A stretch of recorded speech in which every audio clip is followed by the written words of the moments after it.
Scarlet Pimpernel, Chapter 2, which is titled Dover, the Fisherman's Rest. In the kitchen, Sally was extremely busy. Saucepans and frying pans were standing in rows on the gigantic hearth. The huge stock pot stood in a corner, and the jack turned with slow deliberation and presented alternately to the glow every side of a noble sirloin of beef. The two little kitchen maids bustled around, eager to help, hot and panting, with cotton sleeves well tucked up above the dimpled elbows, and giggling over some private jokes of their own whenever Miss Sally's back was turned for a moment. And old Jemima, stolid in temper and solid in bulk, kept up a long and subdued grumble while she stirred the stock pot methodically over the fire. "What ho, Sally!" came in cheerful, if none too melodious accents from the coffee-room close by. "Lud bless my soul!" exclaimed Sally, with a good-humoured laugh. "What they be all wanting now, I wonder?" "Beer, of course," grumbled Jemima. "You don't expect Jimmy Pitkin to have done with one tankard, do ye?" "Mr. Harry, he looked uncommon thirsty too," simpered Martha, one of the little kitchen maids, and her beady black eyes twinkled as they met those of her companion, whereupon both started on a round of short and suppressed giggles. Sally looked cross for a moment, and thoughtfully rubbed her hands against her shapely hips. Her palms were itching, evidently, to come in contact with Martha's rosy cheeks. But inherent good humour prevailed, and with a pout and a shrug of the shoulders, she turned her attention to the fried potatoes. "What ho, Sally! Hey, Sally!" And a chorus of pewter mugs tapped with impatient hands against the oak tables of the coffee-room, accompanied the shouts for mine host's buxom daughter. "Sally!" shouted a more persistent voice. "Are you going to be all night with that there beer?" "I do think father might get the beer for them," muttered Sally, as Jemima, stolidly and without further comment, took a couple of foam-crowned jugs from the shelf and began filling a number of pewter tankards with some of that home-brewed ale for which the Fisherman's Rest had been famous since the days of King Charles. "He knows how busy we are in here." "Your father is too busy discussing politics with Mr. MC to worry hisself about you in the kitchen," grumbled Jemima under her breath. Sally had gone to the small mirror which hung in a corner of the kitchen, and was hastily smoothing her hair and setting her frilled cap at its most becoming angle over her dark curls. Then she took up the tankards by their handles, 3 in each strong brown hand, and laughing, grumbling, blushing, carried them through into the coffee-room. There was certainly no sign of that bustle and activity which kept 4 women busy and hot in the glowing kitchen beyond. The coffee-room of the Fisherman's Rest is a show place now at the beginning of the 20th century. At the end of the 18th, in the year of grace, 1792, it had not yet gained the notoriety and importance which 100 additional years and the craze of the age have since bestowed upon it. Yet it was an old place even then, for the oak rafters and beams were already black with age, as were the panelled seats with their tall backs and the long polished tables between, on which innumerable pewter tankards had left fantastic patterns of many-sized rings. In the leaded window, high up, a row of pots of scarlet geraniums and blue larkspur gave the bright note of colour against the dull background of the oak.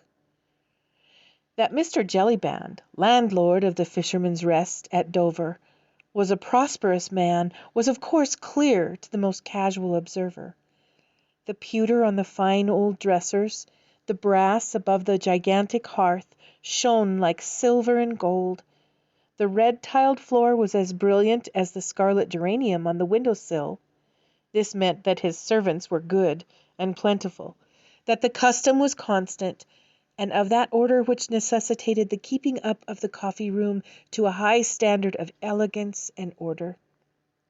As Sally came in laughing through her frowns, and displaying a row of dazzling white teeth, she was greeted with shouts and chorus of applause. "Why, here's Sally! What ho, Sally! Hooray for pretty Sally!" "I thought you'd grown deaf in that kitchen of yours," muttered Jimmy Pitkin, as he passed the back of his hand across his very dry lips. All right," laughed Sally, as she deposited the freshly filled tankards upon the tables. "Why, what a hurry, to be sure! And is your grandmother a dying, and you wanting to see the poor soul afore she am gone? I never seed such a mighty rushin'." A chorus of good-humoured laughter greeted this witticism, which gave the company there present food for many jokes, for some considerable time. Sally now seemed in less of a hurry to get back to her pots and pans. A young man with fair curly hair and eager bright blue eyes was engaging most of her attention and the whole of her time, whilst broad witticisms anent Jimmy Pitkin's fictitious grandmother flew from mouth to mouth, mixed with heavy puffs of pungent tobacco smoke. Facing the hearth, his legs wide apart, a long clay pipe in his mouth, stood mine host himself, worthy Mr. Jellyband, landlord of the Fisherman's Rest, as his father had before him, and his grandfather and great-grandfather too, for that matter. Portly in build, jovial in countenance, and somewhat bald of pate, Mr. Jellyband was indeed a typical rural John Bull of those days. The days when our prejudiced insularity was at its height, when to an Englishman, be he lord, yeoman, or peasant, the whole of the continent of Europe was a den of immorality, and the rest of the world an unexplored land of savages and cannibals. There he stood, mine worthy host, firm and well set up on his limbs, smoking his long churchwarden, and caring nothing for nobody at home, and despising everybody abroad. He wore the typical scarlet waistcoat with shiny brass buttons, the corduroy breeches, and grey worsted stockings and smart buckled shoes that characterized every self-respecting innkeeper in Great Britain in these days. And while pretty motherless Sally had need of four pairs of brown hands to do all the work that fell on her shapely shoulders, worthy Jellyband discussed the affairs of nations with his most privileged guests.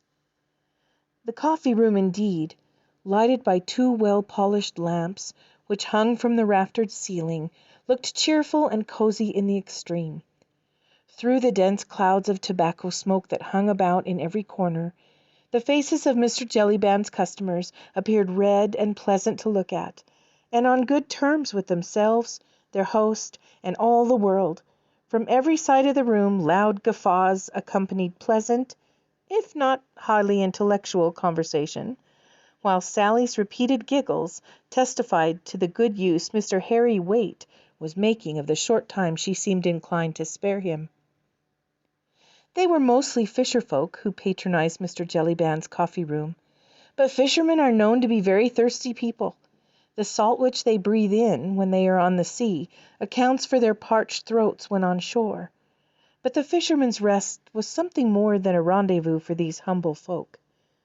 The London and Dover coach started from the hostel daily, and passengers who had come across the Channel, and those who started for the grand tour, all became acquainted with Mr. Jellyband, his French wines, and his home-brewed ales.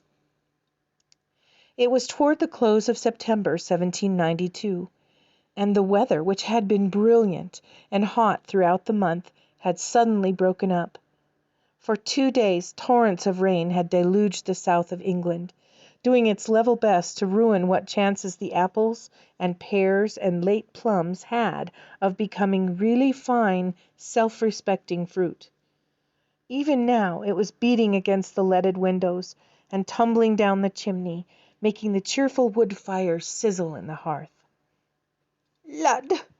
Did you ever see such a wet September, Mr. Jellyband?" asked Mr. Hempseed. He sat in one of the seats inside the hearth, did Mr. Hempseed, for he was an authority and important personage, not only at the Fisherman's Rest, where Mr. Jellyband always made a special selection of him as a foil for political arguments, but throughout the neighborhood, where his learning, and notably his knowledge of the Scriptures, was held in the most profound awe and respect. With one hand buried in the capacious pockets of his corduroys, underneath his elaborately worked, well-worn smock, the other holding his long clay pipe, Mr. Hempseed sat there, looking dejectedly across the room at the rivulets of moisture which trickled down the window-panes. "No," replied Mr. Jellyband sententiously. "I dunno, Mr. Hempseed, as I ever did. And I been in these parts nigh on 60 years. "Aye? You wouldn't recollect the first 3 years of them 60, Mr. Jellyband?" quietly interposed Mr. Hempseed. "I dunno as I ever seed an infant take much note of the weather, leastways not in these parts, and I've lived here nigh on 75 years, Mr. Jellyband." The superiority of this wisdom was so incontestable that for the moment Mr. Jellyband was not ready with his usual flow of argument. "It do seem more like April than September, don't it?" continued Mr. Hempseed dolefully, as a shower of raindrops fell with a sizzle upon the fire. "Aye, that it do," assented the worthy host. "But then what can ye expect, Mr. Hempseed, I says, with sich a government as we got?" Mr. Hempseed shook his head with an infinity of wisdom, tempered by deeply rooted mistrust of the British climate and the British government. "I don't expect nothing, Mr. Jellyband," he said. "Poor folks like us is of no account up there in Lunnon. I knows that, and it's not often as I do complain. But when it comes to sich wet weather in September, and all me fruit a rotting and a dying like the gumption mother's firstborn, and doing no more good than they did, poor dears, save a lot more Jews, peddlers, and sich, with their oranges and sich like foreign ungodly fruit, which nobody'd buy if English apples and pears was nicely swelled. As the Scriptures say—" "That's quite right, Mr. Hempseed," retorted Jellyband. "And as I says, what can you expect? There's all them Frenchy divils over the channel yonder a murdering their king and nobility, and Mr. Pitt and Mr. Fox and Mr. Burke a fighting and a wrangling between 'em. If we Englishmen should allow them to go on in their ungodly way, 'Let 'em murder,' says Mr. Pitt. 'Stop 'em,' says Mr. Burke. And let 'em murder, says I, and be damned to 'em," said Mr. Hempseed emphatically, for he had but little liking for his friend Jellyband's political arguments, wherein he always got out of his depth, and had but little chance for displaying those pearls of wisdom which had earned for him so high a reputation in the neighborhood and so many free tankards of ale at the Fisherman's Rest. "Let 'em murder," he replied again, "but don't let's have such rain in September, for that is agin the law and the Scriptures, which say—" "Lud, Mr. Harry, how you made me jump!" It was unfortunate for Sally in her flirtation that this remark of hers should have occurred at the precise moment when Mr. Hempseed was collecting his breath in order to deliver himself one of those scriptural utterances which made him famous, for it brought down upon her pretty head the full flood of her father's wrath. "Now then, Sally, me girl, now then," he said, trying to force a frown upon his good-natured face. "Stop that fooling with them young jackanapes and get on with the work." "The work's getting on all right, father." But Mr. Jellyband was peremptory. He had other views for his buxom daughter, his only child, who would in God's good time become the owner of the Fisherman's Rest, than to see her married to one of these young fellows who earned but a precarious livelihood with their net. "Did ye hear me speak, me girl?" he said in that quiet tone which no one inside the inn dared to disobey. Get on with Lord Tony's supper, for if it ain't the best we can do, and ain't not satisfied, see what you'll get, that's all." Reluctantly, Sally obeyed. "Is you expectin' special guests then tonight, Mr. Jellyband?" asked Jimmy Pitkin, in a loyal attempt to divert his host's attention from the circumstances connected with Sally's exit from the room.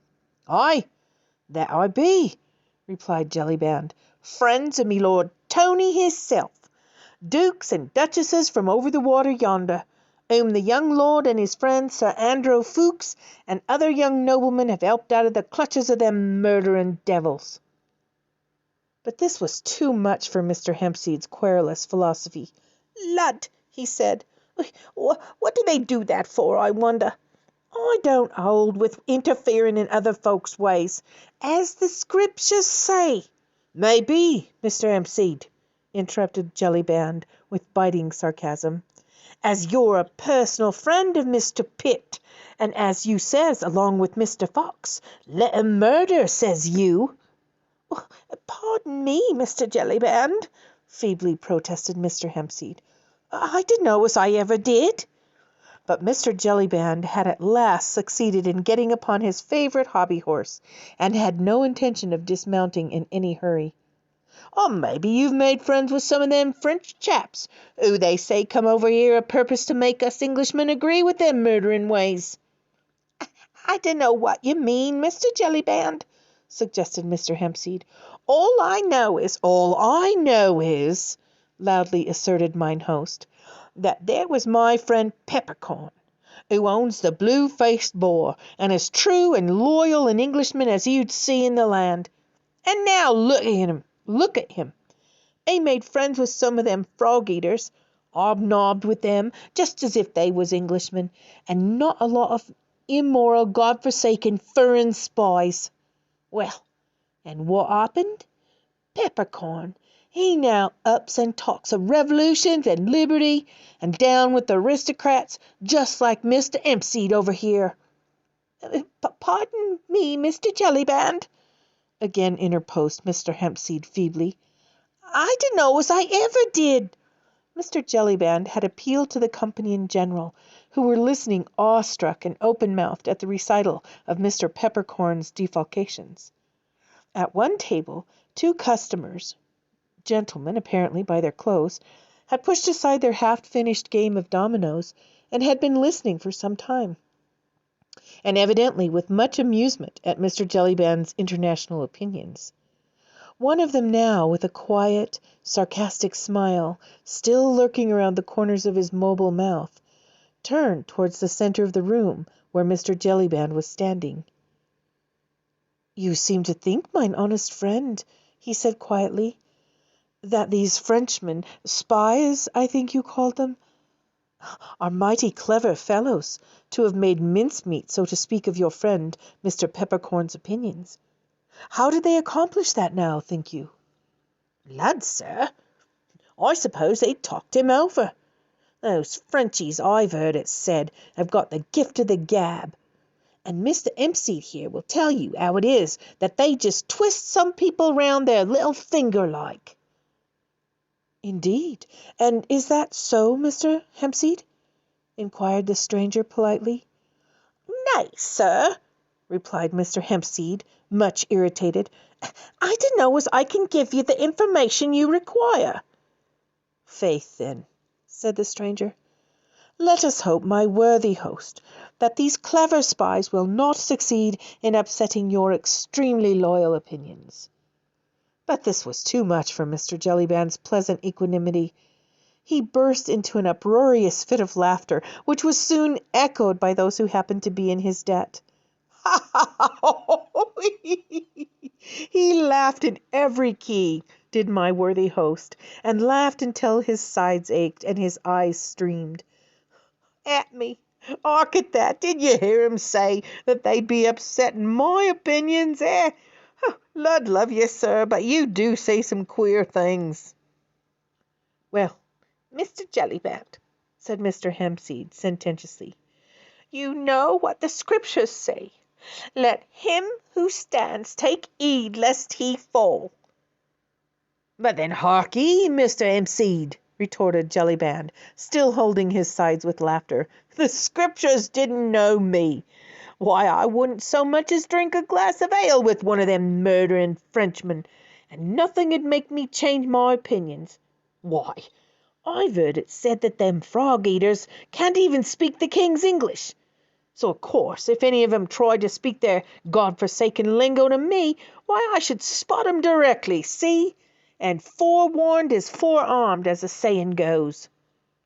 Ay, my honest friend, assented the stranger cheerfully.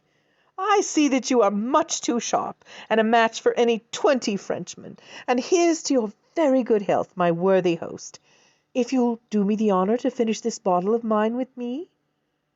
I'm sure you're very polite, sir, said Mr. Jellyband, wiping his eyes, which were still streaming with the abundance of his laughter. And I don't mind if I do. The stranger poured out a couple of tankards full of wine, and having offered one to mine host, he took the other himself. Loyal Englishmen as we all are, he said, whilst the same humorous smile played around the corners of his thin lips. Loyal as we are, we must admit that this at least is one good thing which comes to us from France. Ay, and we'll none of us deny that, sir, assented mine host. And here's to the best landlord in England, our worthy host, Mr. Jellyband, said the stranger in a loud tone of voice. Hip, hip, hurrah! retorted the whole company present. Then there was a loud clapping of hands, and mugs and tankards made a rattling music upon the tables to the accompaniment of loud laughter at nothing in particular, and of Mr. Jellyband's muttered explanations. Just fancy me being talked over by any God-forsaken foreigner, what? Lud love you, sir, but you do say some queer things. To which obvious fact the stranger haughtily assented. It was certainly a preposterous suggestion that anyone could ever upset Mr. Jellyband's firmly rooted opinions, anent the utter worthlessness of the inhabitants of the whole continent of Europe. Chapter 3. The Refugees. Feeling in every part of England certainly ran very high at this time against the French and their doings. Smugglers and legitimate traders between the French and the English coasts brought snatches of news from over the water, which made every honest Englishman's blood boil, and made him long to have a good go at those murderers, who had imprisoned their king and all his family, subjected the queen and the royal children to every species of indignity, and were even now loudly demanding the blood of the whole Bourbon family and of every one of its adherents. The execution of the Princess de Lamballe, Marie Antoinette's young and charming friend, had filled everyone in England with unspeakable horror. The daily execution of scores of royalists of good family, whose only sin was their aristocratic name, seemed to cry for vengeance to the whole of civilized Europe. Yet with all that, no one dared to interfere. Burke had exhausted all his eloquence in trying to induce the British government to fight the revolutionary government of France, but Mr. Pitt, with characteristic prudence, did not feel that the country was fit yet to embark on another arduous and costly war. It was for Austria to take the initiative. Austria, whose fairest daughter was even now a dethroned queen, imprisoned and insulted by a howling mob. Surely 'twas not, so argued Mr. Fox, for the whole of England to take up arms, because one set of Frenchmen chose to murder another.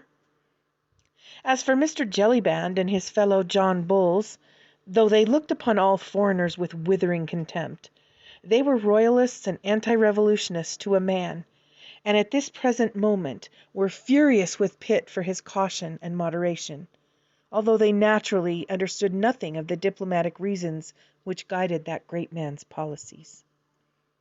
By now Sally came running back, very excited and very eager. The joyous company in the coffee-room had heard nothing of the noise outside, but she had spied a dripping horse and rider who had stopped at the door of the Fisherman's Rest, and while the stable boy ran forward to take charge of the horse, pretty Miss Sally went to the front door to greet the welcome visitor. "I think I seed my Lord Antony's horse out in the yard, father," she said, as she ran across the coffee room. But already the door had been thrown open from outside, and the next moment an arm, covered in drab cloth and dripping with the heavy rain, was round pretty Sally's waist, while a hearty voice echoed along the polished rafters of the coffee room. "Aye, and bless your brown eyes for being so sharp, my pretty Sally," said the man who had just entered, whilst worthy Mr. Jellyband came bustling forward, eager, alert, and fussy, as became the advent of one of the most favoured guests of his hostel. "Lud, I protest, Sally," added Lord Antony, as he deposited a kiss on Miss Sally's blooming cheeks, "but you are growing prettier and prettier every time I see you, and my honest friend Jellyband here have hard work to keep the fellows off that slim waist of yours. What say you, Mr. Waite?" Mr. Waite, torn between his respect for my lord and his dislike of that particular type of joke, only replied with a doubtful grunt. Lord Antony Dewhurst, one of the sons of the Duke of Exeter, was in those days a very perfect type of a young English gentleman. Tall, well set up, broad of shoulders and merry of face, his laughter rang loudly wherever he went. A good sportsman, a lively companion, a courteous, well-bred man of the world, with not too much brains to spoil his temper, he was a universal favourite in London drawing-rooms or in the coffee-rooms of village inns.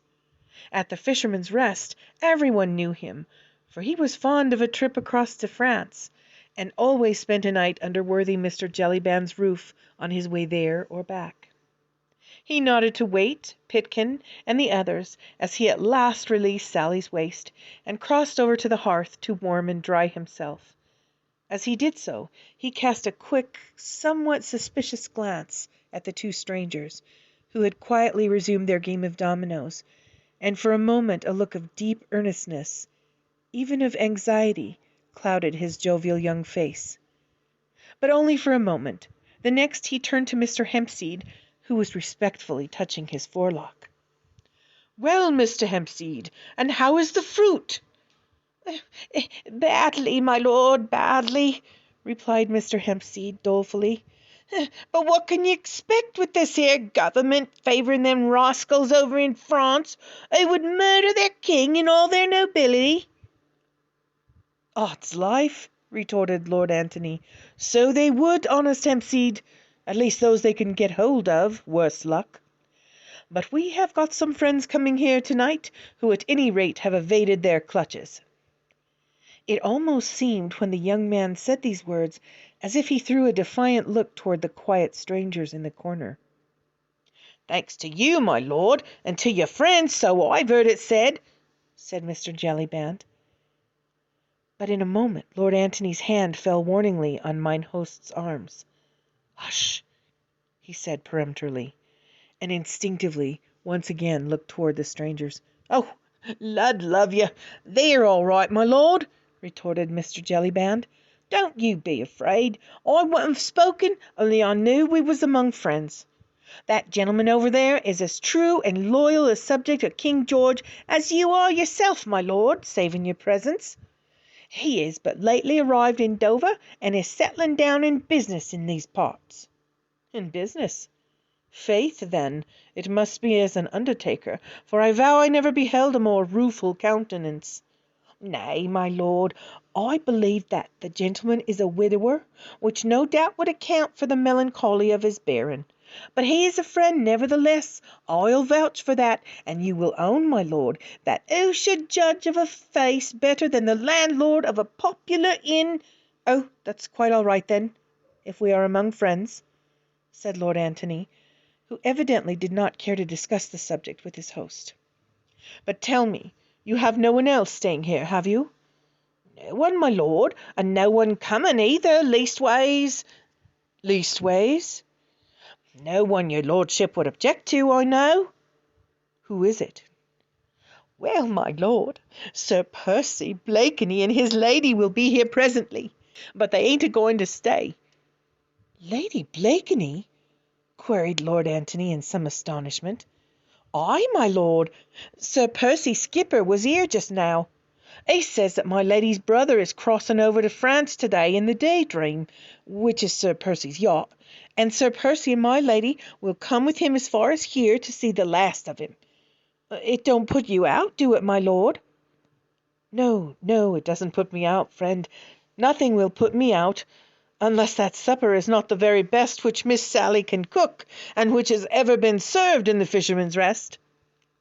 "You need have no fear of that, my lord," said Sally, who all this while had been busy setting the table for supper.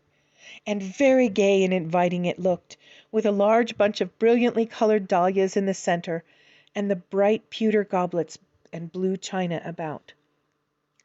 "How many shall I lay for, my lord?" "5 places, pretty Sally, but let the supper be enough for 10 at least. Our friends will be tired, and, I hope, hungry. As for me, I vow I could demolish a baron of beef to-night." "Here they are, I do believe," said Sally excitedly, as a distant clatter of horses and wheels could now be distinctly heard, drawing rapidly nearer. There was a general commotion in the coffee-room. Everyone was curious to see Lord Antony's swell friends from over the water. Miss Sally cast 1 or 2 quick glances at the little bit of mirror which hung on the wall, and worthy Mr. Jellyband bustled out in order to give the first welcome himself to his distinguished guests. Only the 2 strangers in the corner did not participate in the general excitement. They were calmly finishing their game of dominoes, and did not even look once toward the door. "Straight ahead, Comtesse. The door on your right," said a pleasant voice outside. "Ay, there they are all right enough," said Lord Antony joyfully. "Off with you, my pretty Sally, and see how quick you can dish up the soup." The door was thrown wide open, and preceded by Mr. Jellyband, who was profuse in his bows and welcomes, a party of 4, 2 ladies and 2 gentlemen, entered the coffee-room. "Welcome, welcome to old England," said Lord Antony effusively, as he came eagerly forward with both hands outstretched toward the newcomers. "Ah, you are Lord Antony Dewhurst, I think?" said one of the ladies, speaking with a strong foreign accent. "At your service, madame," he replied, as he ceremoniously kissed the hands of both the ladies, then turned to the men and shook them both warmly by the hand. Sally was already helping the ladies to take off their travelling cloaks, and both turned with a shiver toward the brightly blazing hearth. There was a general movement among the company in the coffee-room. Sally had bustled off to her kitchen, whilst Jellyband, still profuse with his respectful salutations, arranged 1 or 2 chairs round the fire. Mr. Hempseed, touching his forelock, was quietly vacating the seat in the hearth. Everyone was staring curiously yet deferentially at the foreigners. "Ah, messieurs, what can I say?" said the elder of the 2 ladies, as she stretched a pair of fine, aristocratic hands to the warmth of the blaze, and looked with unspeakable gratitude, first at Lord Antony, then at one of the young men who had accompanied her party, and who was busy divesting himself of his heavy caped coat. "Only that you are glad to be in England, Comtesse," replied Lord Antony, "and that you have not suffered too much from your trying voyage." "Oh, indeed, indeed, we are glad to be in England," she said, while her eyes filled with tears, "and we have already forgotten all that we have suffered." Her voice was musical and low, and there was a great deal of calm dignity and of many sufferings nobly endured marked in the handsome aristocratic face, with its wealth of snowy white hair dressed high above the forehead, after the fashion of the times. "I hope my friend, Sir Anthony Ffoulkes, proved an entertaining travelling companion, madame." "Ah, indeed, Sir Andrew was kindness itself. How could my children and I ever show enough gratitude to you all, messieurs?" Her companion, a dainty girlish figure, childlike and pathetic in its look of fatigue and of sorrow, had said nothing as yet, but her eyes, large, brown, and full of tears, looked up from the fire and sought those of Sir Andrew Ffoulkes, who had drawn near to the hearth and to her. Then, as they met his, which were fixed with unconcealed admiration upon the sweet face before him, a thought of warmer colour rushed up to her pale cheeks. "So this is England," she said, as she looked round with childlike curiosity at the great hearth, the oak rafters, and the yokels with their elaborate smocks and jovial, rubicund British countenances. "A bit of it, mademoiselle," replied Sir Andrew, smiling, "but all of it at your service." The young girl blushed again, but this time a bright smile, fleet and sweet, illumined her dainty face. She said nothing, and Sir Andrew too was silent, yet those two young people understood one another, as young people have a way of doing all the world over, and have done since the world began. "But I say, supper!" here broke in Lord Antony's jovial voice. "Supper, honest Jellyband! Where is that pretty wench of yours and the dish of soup? Zooks, man! While you stand there gaping at the ladies, they will faint with hunger." One moment, my lord," said Jellyband, as he threw open the door that led to the kitchen and shouted lustily, "Sally! Hey, Sally! There, are you ready, my girl?" Sally was ready, and the next moment she appeared in the doorway carrying a gigantic tureen, from which rose a cloud of steam and an abundance of savoury odour. "Odds life! Supper at last!" ejaculated Lord Antony merrily, as he gallantly offered his arm to the Comtesse. "May I have the honour?" he added ceremoniously, as he led her toward the supper table. There was a general bustle in the coffee room. Mr. Hempseed and most of the yokels and fisher folk had gone to make way for the quality, and to finish smoking their pipes elsewhere. Only the two strangers stayed on, quietly and unconcernedly playing their game of dominoes and sipping their wine, whilst at another table Harry Waite, who was fast losing his temper, watched pretty Sally bustling around the table. She looked a very dainty picture of English rural life, and no wonder that the susceptible young Frenchman could scarce take his eyes off her pretty face. The Vicomte de Tournay was scarce 19, a beardless boy, on whom terrible tragedies, which were being enacted in his own country, had made but little impression. He was elegantly and even foppishly dressed, and once safely landed in England, he was evidently ready to forget the horrors of the Revolution in the delights of English life. "Pardi, if this is England," he said, as he continued to ogle Sally with marked satisfaction, "I am of it satisfied."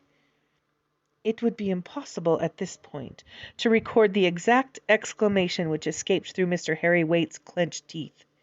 Only respect for the quality, and notably for my Lord Antony, kept his marked disapproval of the young foreigner in check.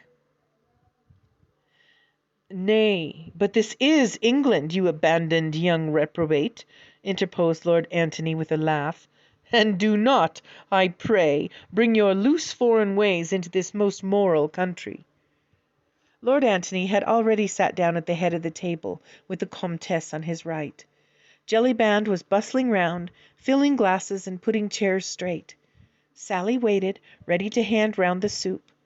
Mr. Harry Waite's friends had at last succeeded in taking him out of the room, for his temper was growing more and more violent under the Vicomte's obvious admiration for Sally. "Suzanne!" came in stern commanding accents from the rigid Comtesse. Suzanne blushed again.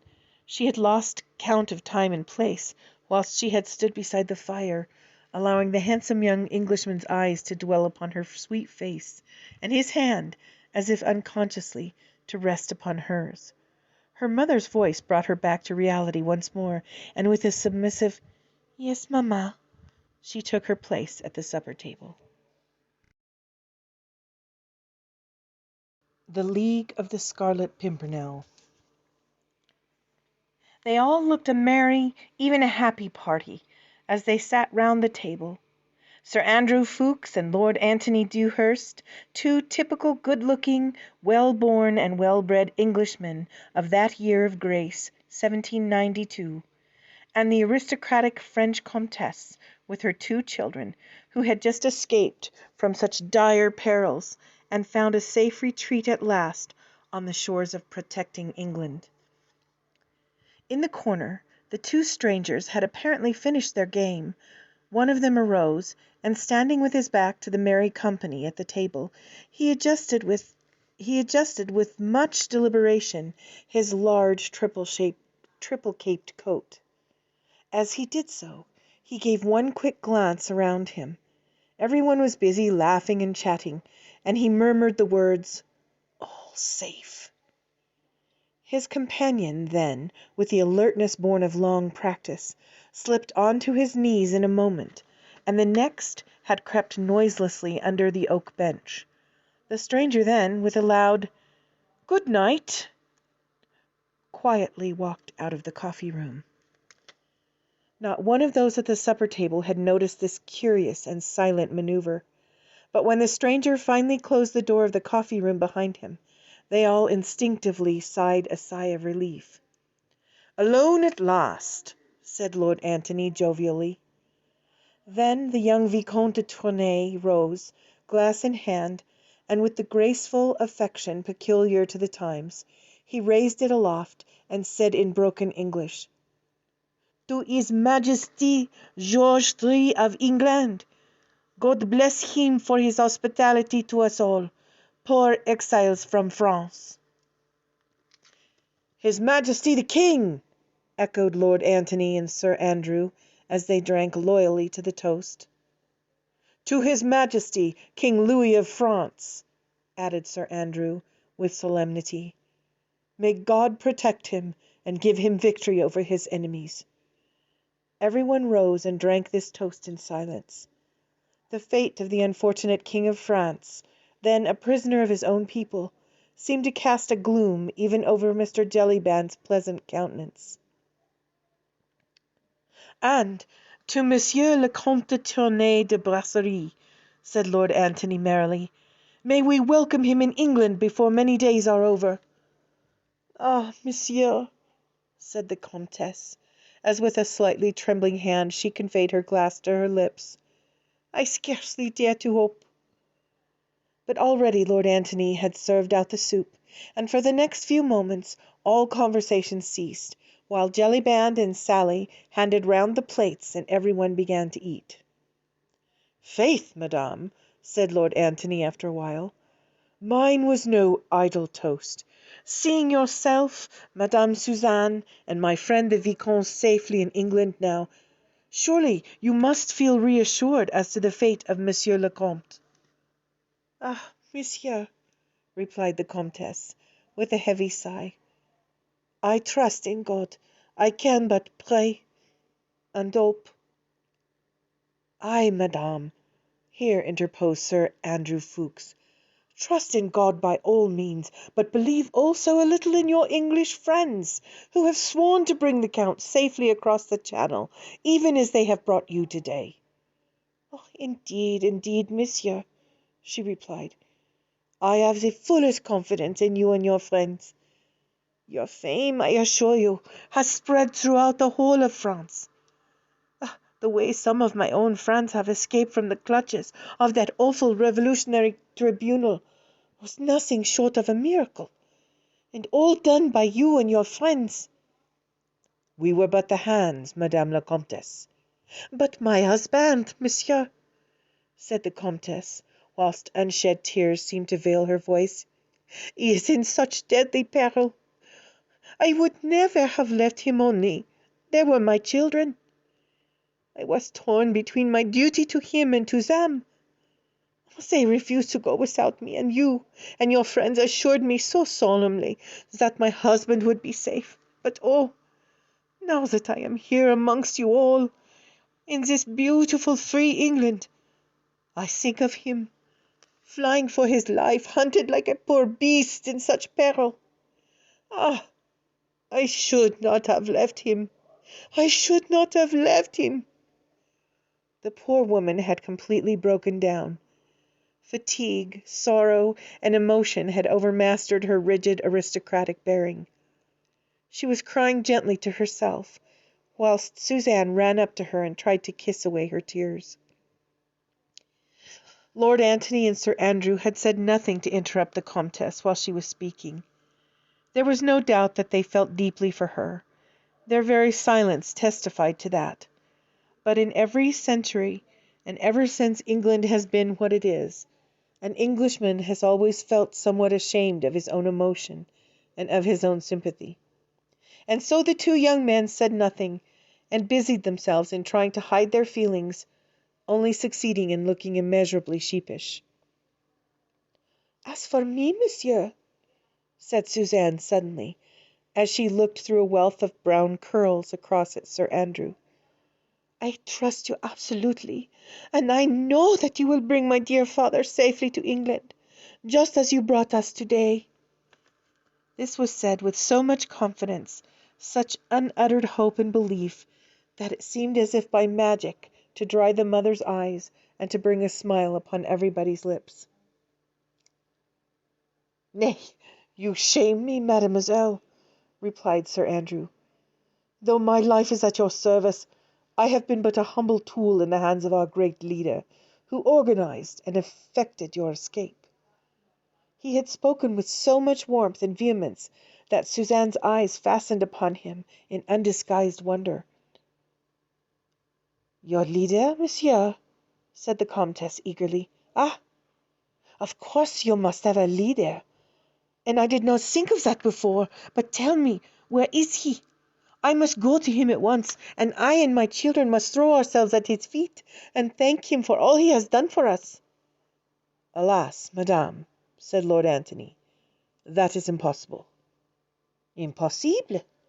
Why?" "Because the Scarlet Pimpernel works in the dark, and his identity is only known under the solemn oath of secrecy to his immediate followers." "The Scarlet Pimpernel!" said Suzanne with a merry laugh. "Why, what a droll name! What is a Scarlet Pimpernel, monsieur?" She looked at Sir Andrew with eager curiosity. The young man's face had become almost transfigured. His eyes shone with enthusiasm, hero worship, love, admiration, for his leader seemed literally to glow upon his face. "The Scarlet Pimpernel, mademoiselle," he said at last, "is the name of a humble English wayside flower, but it is also the name chosen to hide the identity of the best and bravest man in all the world, so that he may better succeed in accomplishing the noble task he has set himself to do." "Ah, yes," here interposed the young Vicomte. "I have heard speak of this Scarlet Pimpernel. A little flower, red, yes? They say in Paris that every time a royalist escapes to England, that devil, Fouquier Tinville, the public prosecutor, receives a papier with that little flower designated in red upon it. Oui?" "Yes, that is so," assented Lord Antony. "Then he will have received one such paper today?" "Undoubtedly." "Oh, I wonder what he will say," said Suzanne merrily. "I have heard that the picture of that little red flower is the only thing that frightens him." "Faith, then," said Sir Andrew, "he will have many more opportunities of studying the shape of that small scarlet flower." "Ah, monsieur," sighed the Comtesse, "it all sounds like a romance, and I cannot understand it all." "Why should you try, madame?" "But tell me, why should your leader, why should you all, spend your money and risk your lives, for it is your lives you risk, messieurs, when you set foot in France, and all for us French men and women, who are nothing to you?" "Sport, Madame la Comtesse, sport!" asserted Lord Antony, with his jovial, loud, and pleasant voice. "We are a nation of sportsmen, you know, And just now it is the fashion to pull the hair from between the teeth of the hound. Ah, no, no, no. Not sport only, monsieur. You have a more noble motive, I am sure, for the good work you do. Faith, madame, I would like you to find it then. As for me, I vow I love the game, for this is the finest sport I have yet encountered. Hairbreadth escapes, the devil's own risks, tally-ho, and away we go. But the Comtesse shook her head, still incredulously. To her it seemed preposterous that these young men and their great leader, all of them rich, probably well-born, and young, should for no other motive than sport run the terrible risks which she knew they were constantly doing. Their nationality, once they had set foot in France, would be no safeguard to them. Anyone found harboring or assisting suspected royalists would be ruthlessly condemned and summarily executed, whatever his nationality might be. And this band of young Englishmen had, to her own knowledge, bearded the implacable and bloodthirsty tribunal of the Revolution within the very walls of Paris itself, and had snatched away condemned victims almost from the very foot of the guillotine. With a shudder, she recalled the events of the last few days. Escaped from Paris with her 2 children, all 3 of them hidden beneath the hood of a rickety cart, and lying amidst a heap of turnips and cabbages, not daring to breathe, whilst the mob howled, "À la lanterne, les aristos!" at the awful west barricade. It had all occurred in such a miraculous way. She and her husband had understood that they had been placed on the list of suspected persons, which meant that their trial and death were but a matter of days, of hours perhaps. Then came the hope of salvation, the mysterious epistle, signed with the enigmatical scarlet device, the clear, peremptory directions, the parting from the Comte de Tournay, which had torn the poor wife's heart in 2, the hope of reunion, the flight with her 2 children, the covered cart, that awful hag driving it, who looked like some horrible evil demon with the ghastly trophy on her whip-handle. The Comtesse looked round at the quaint, old-fashioned English inn, the peace of this land of civil and religious liberty, and she closed her eyes to shut out the haunting vision of that west barricade, and of the mob retreating panic-stricken when the old hag spoke of the plague. Every moment under that cart she expected recognition, arrest, herself and her children tried and condemned, and these young Englishmen, under the guidance of their brave and mysterious leader, had risked their lives to save them all, as they had already saved scores of other innocent people. And all only for sport? Impossible! Suzanne's eyes, as she sought those of Sir Andrew, plainly told him that she thought that he, at any rate, rescued his fellow man from terrible and unmerited death through a higher and nobler motive than his friend would have her believe. "How many are there in your brave league, monsieur?" she asked timidly. 20, all told, mademoiselle," he replied. 1 to command, and 19 to obey. All of us Englishmen, and all pledged to the same cause, to obey our leader and to rescue the innocent." "May God protect you all, messieurs," said the Comtesse fervently.